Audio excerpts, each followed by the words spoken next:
magandang hapon po. Ako po si Rebecca Noel Garcia, taga Taytay, Barangay Saguan.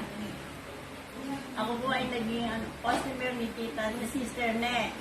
Ang nakuha ko po sa lameng ay bali 3. Yung po sa akin, dati mataas ang diabetes ko, masakit ang ulo. Awa po naman ng Diyos, gumaling na at bumaba po ang aking diabetes. Yun naman isang salamin, sinuot po na apo ko para medyo nakaano kong tumingin. Ngayon po, diretso na.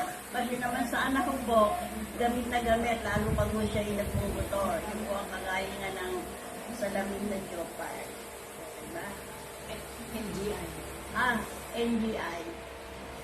Hindi na magaling ito. At saka ito, ano tawag dito? Personal. Tsaka po itong personal. Generator. Personal generation. Ano? Generator. Generator. Bumili po ako. Lagi ko po gamit.